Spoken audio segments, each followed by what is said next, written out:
GingerGM. Well, hi everyone. Back to a speedrun video, and we're looking at the rating range 1800 to 2000, and I'm going to take you through some of the standard ideas to help you improve, mistakes that people make at this level, and how you can basically get to that 2000 range. Now we're doing currently 5 minutes, but I might have to up the time limit as my opponents become more tricky. And we're playing someone here, good player, 1827, and we're playing the Chessbrah London system. So I'm starting with the standard 3 moves, and my opponent is stopping any idea of me going to this square. That's quite a nice blue, isn't it? I haven't seen that before. So there are a couple of moves I could try here, and I normally go e3, but as my opponent is not guarding the e4 square, I think I'm going to actually open it up because I have better development with 2 pieces developed. And when you have better development in the early stages of the game, it's a good idea to open the position up.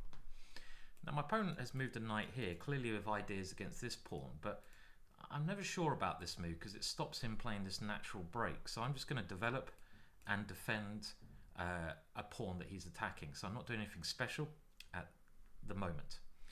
And now he's moved his bishop here, and I can now develop my last piece. Again, I'm not doing anything special. If he captures here, I can take with the bishop. Seems okay. He's trying to win that bishop, and this is actually a clever move because he wants to play c5. So actually maybe my last move was a bit of a mistake, but we just drop that guy backwards because I really like this bishop. This can be a great attacker later on. And now if he plays c5, his opening is making some sense. If he doesn't play c5, I'm just going to go a3, and he will never be able to play that break. So it's certainly the right time to play it. Okay, so he's played his knight here. Now I think that means a3 is certainly an idea, but is his idea to go pawn takes pawn? It might be. So I'm going to play a natural move, and I'm just going to move this pawn forward. So I've kind of been waiting to do this. And this is where knowledge of other openings help, because we started off with Chessbrah London, but it's becoming a little bit like a French defense now. And my opponent has thrown his knight into this square. And now I think it's definitely time to play a3. Now he might double my pawns, but as long as I keep these pawns like this, I'm still quite happy, because this is a very good pawn formation. And now I could of course castle, which is a very normal move, but I'm going to play h4 to gain space on the king side and maybe to prepare some kind of attack. And I'm kind of waiting to see what my opponent's going to do, because if he castles, I can go for this pawn straight away. Another good move from my opponent, he's coming in here, and we need to think about what to do. And I'm going to now prepare this move is coming. So yeah, my opponent's playing well. And I'm just thinking, if my bishop goes here, am I worried about this? Let's go for this move with maybe ideas and now coming knight g5 and starting an attack. So I'm going to go for this one, and this is a standard attacking formation even when they haven't castled, with the idea now bringing the queen out here. And again, this is one of those attacking formations that's quite useful to know. And the point is, if he goes g6, I'm just going to try to checkmate him. I've had this many times before, this kind of plan. And this now leaves me in at least a draw situation, because I can take here with check. And can I improve on a draw? So some calculation needed here. So I've got to move my queen here, king here, and he's coming this way. But what I can do is just take this one, and I can now take the rook if needed. But again, let's just see if I have anything better. And I'm going to stop his king coming here. I'm going to go for checkmate, and I'm going to move my pawn here because it stops his king running away, and it threatens ideas of e6 checkmate. So if pawn takes knight, we go e6 checkmate. And this is actually an unstoppable move. So pretty sort of smooth there, actually. You know, we had a very quick 22 move win against the 1820. And my opponent played pretty well, but he wasn't aware of this attacking formation of my knight coming into this square. And it's very important when your opponent starts to go aggressive. So as soon as I played this move, his level of scaredness should have gone up. He should have been, right, okay, now this is a very aggressive move. What's my opponent trying to do? I need to not, I need to be aware of his formations and try to stop it. And after h6 queen here, he's actually in a little bit of trouble. Maybe he has to castle, but he's castling into a monstrous attack there. So how should he have stopped this? And this is the one defining moment of the position. And I expect it's already a little bit tricky. If he takes my knight, my rook comes in. So maybe he had to play something like h5 to at least stop my queen coming over here. But that does look a bit ugly. And because I'm aware of this attacking formation with the queen coming in, it's really just losing for him at this moment. So that was, I suppose, how did I win that game? It was a combination of solid opening and then knowing that this h4 move in that last game was key, and at that attacking formation. So okay, so let's go to another game. Now, I haven't played the Sicilian for quite some time, so we're going to go for a Sicilian. And the Sicilian that I enjoy playing the most is the Sicilian Dragon, but he's now played this move, which means we don't get the normal open Sicilian. And the good thing about the Sicilian is you control the central squares a lot. So I'm going to continue by just developing, playing sensible moves. Normally you bring your knights out before your bishop, so let's just bring that one out. And I know in this variation there's ideas of the queen coming here combined with a pawn coming here.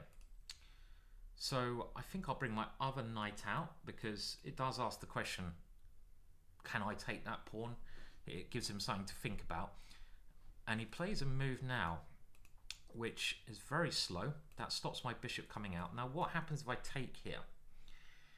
Is there anything to worry about there? I mean, it looks to me like I can take this. He might get a bit of an attack with d4, but I always have d5. And you should always try to play the most critical moves. I mean, a safety move here would be e6 and then getting castled quickly. But why can't I take that pawn? I always have e6. Let's find out if he has a reason for this. So I'm going to grab that one. And he's just castling. Okay, this is his idea. And now I need to get my king safe. And I want to block up the center. So I want to do these two moves. And I want to block up his active bishop. So this looks like a very solid central formation. Okay, I will bring my knight back. And I'm going to aim to play d5 to block that bishop even more. Let's play it now. And it seems to me like I have won a safe pawn. So I do still want a castle. Now, which square is better? This one allows him maybe to pin my knight. This is always a super solid square for your bishop. So let's just go here. Now, because I'm material up, I'm actually very happy to see exchanges. So I'm going to take that one off. Again, I haven't played it, done anything special here. The rooks come in and I think I can safely castle. Yes, I can see that his bishops might start lining up against my king, but he's very badly developed at the moment. So he comes back, and now I need to think of a middle game plan. Now, the plan of him putting the bishop on this diagonal is normal. So a move like d4 is actually very interesting to cut across that idea. But I'm also thinking about my last bishop, how we want to get this out. We could go this way. Now, he might play d4, or do we stop him playing this move? And I think I'm going to stop him playing that move because this bishop is okay on this diagonal, but I always find it much more scarier pointing towards my king. Okay, now, next up, this bishop must come out. Now, if I go 2 squares, he might hit that, so I'm just going to put it on this diagonal, pointing towards his king. Again, I'm trying to develop. Does that stop me? No. So let's quickly get the bishop there.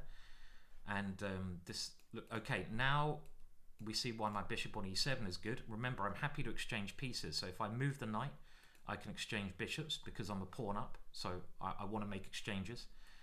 I know I'm moving into the line of his rook, but I've got ideas. A knight coming here, which I think I'm going to go for. Now he's going to come this way, right? But let's do it anyway. Combine with my bishop. And if I can kick this knight away, I might even have my queen coming in over here. So this is a very risky move because I weaken e6, but I do want to give my bishop free rein, so I'm going to go for this move.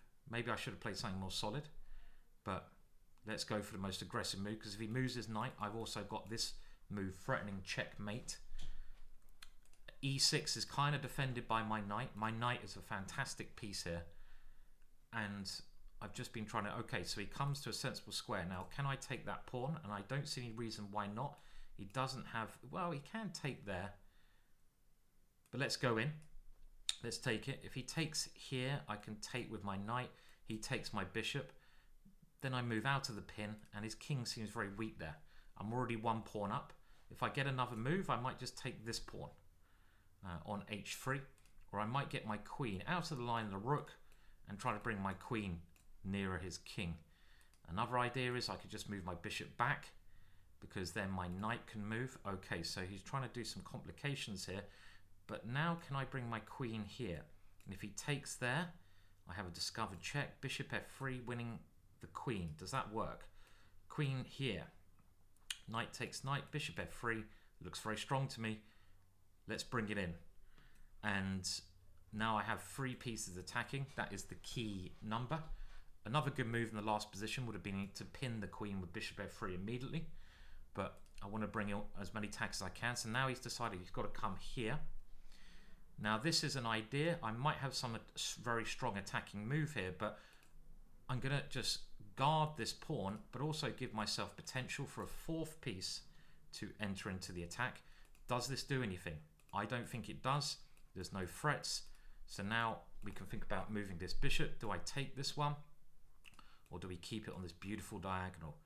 And I think I'm going to keep it on the beautiful diagonal. Now my knight can move because my bishop doesn't fall, so I'm threatening knight takes pawn check. His knight is the only thing blocking up my attack at the moment. It would be nice to break through that knight there, but I maybe don't need to. This rook has potential. Okay, so what's he trying to do? So he's trying to take here, as we've seen before. But I have many moves, and I think we should go...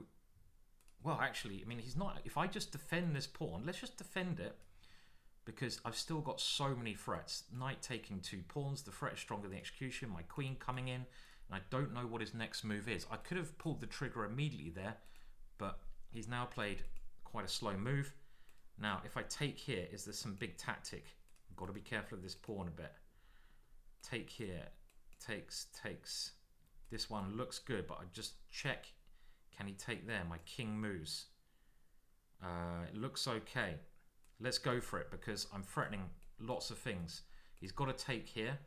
I'm a bit short of time, but I think I've worked out that my king is pretty safe if it just tucks itself out the way in most situations. Maybe I can even take here in other situations. I've got to watch out for rook takes rook, knight takes queen, rook takes rook, checkmate. But after rook takes pawn, I'm just going to go rook takes rook and keep my back rank defended with this guy. That's my idea. So here takes check, my king moves, and I keep my threats. If bishop takes, my king moves immediately, and I keep the threats. This bishop stops any back rank here, and this rook is going to be removed. So here I just move my king.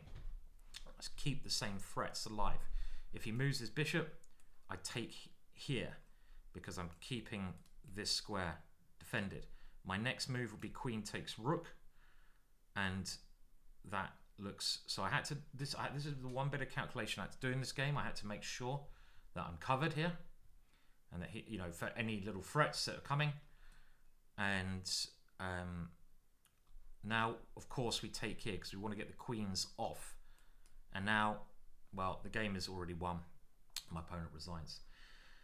So yeah, I mean that was pretty smooth. I mean, we won that pawn in the opening, and you can see that, you know, don't be scared of ghosts. So I was a little bit scared that this might give him a bit of an attack, but at the end of the day, try to always play the most challenging moves, because that's the way to get better at chess. As soon as you get a little bit scared and you start playing second, less challenging moves, you're never really going to improve. So try to play the most challenging moves. If you don't see any reason not to take a pawn, take a pawn. And obviously here I just had to develop, keep things safe, and then do a little bit calculation at the end. Let's play one more game. Now our rating is now 1900, so we're doing a good job of getting up, and let's see if we can get one more game in. We've got the white pieces. I think at this level the Chessbrah London is such a great opening because it's easy to learn. I played these first 3 moves without thinking pretty much, and now I'm going to go for stage 2, give this bishop a bit of oomph. And here, the old main line I used to recommend was f3 and g4. But I'm actually preferring now to put this knight on e5 first. Okay, now the standard response to this move, and I know this again from understanding the opening, is knight a4. This defends and it attacks. And the point being, if the queen comes in, we can simply block this. And what's he done? He's moved his queen around, but he's given us lots of time to gain space over here. And he has to really move his queen all the way back. Who did that help? Not him. Now I'm going to go for this plan. This plan, putting the knight on e5, is a very sensible plan. And now the thing that you can often do, and I will do here, and this is again very standard, is g4. So I haven't had to play f3. And if he attacks my rook, I will play f3, of course. Why not? And now h4. And again, this is just knowing some basic opening ideas. I'm threatening to trap his bishop. If he moves his h-pawn, I will take his bishop and destroy his pawn structure. I don't want to take that bishop and allow him to capture that way because his pawns remain very solid. But if he has to take the f-pawn, then things are very good. And this is basically already a very nice situation to be in. There's a lot of tempting moves here, but I'm going to keep it simple. And I'm going to open up lines for my light square bishop to attack those weak pawns. And this is all from the opening. All very basic stuff from the opening. And here I'm just going to develop. That one looks like a nice pawn to attack. And I can even come with the queen here. Why not? Because I don't see how he's going to defend that pawn. And already, I'm not going to say I've got a winning position, but I've got a very nice extra pawn I think I'm going to have with an attack here. Bishop takes pawn check is coming in, and what can he do? Maybe he should try a5, try to get some counterplay, but I can always go a3, I think. This move, maybe I go b5. a5 is a good idea. He's got to try and play actively and get counterplay somewhere. So a5 would be, I would play this. I know I'm taking here, but he can't stop that anyway. He's got to try and get some counterplay on this area of the board, right? On the queen side with a move like a5, b5, something like that. Okay, now this move is not as scary. Well, I'll take a pawn with check. Why not? And he's gone this way. Okay, and now, shall I come forwards? The thing is, even coming backwards makes sense because his knights are very discombobulated. But the reason I'm going to come forwards is because if he takes me, I'm going to capture with a pawn and I get control of this square, which might allow a bishop to come in. Okay, so he's continuing to come forwards, but now here wins a queen. But does knight here lead to a very sexy checkmate? Look at this, bishop d6. I've never seen a checkmate like that before, have you? That's a really weird checkmate. Look at that for a checkmate. That is a bizarre crisscross checkmate. And again, my opponent, pretty much a 1900 strength player, and we won in exactly 20 moves with actually quite simple play. How did we win so easily? Well, the Chessbrah London. We knew the setup, and then when the bishop comes here, I know the modern plan is to put the knight on this square, so I simply continued that. Now he's caused me some dilemma. What is the best dilemma to face that? Well, I know again from the work I've done on it that knight a4 is best because you attack the queen, you force the queen to make a decision, and the queen doesn't really do anything here. It's lost lots of time, so now I continue with knight e5. What is the idea of putting the knight on this one? It is to support this square, so you can go g4 and eventually h4. I'm threatening to win a piece, so it forces him to give his bishop a runaway square, but as soon as he does that, I take the bishop. He has to destroy his pawns, and now I just attack these weakened pawns and develop, and I attack them again. He forces my knight to move. Well, I might as well take a pawn with check. I might as well go forwards in this position. And here we've got to look at ways to attack that king, and knight b7 won the game. Pretty simple stuff in some respects, actually. Make sure you like this video and subscribe to the channel.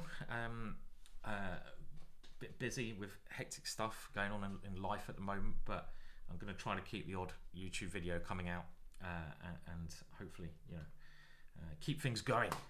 So cheers, bye for now.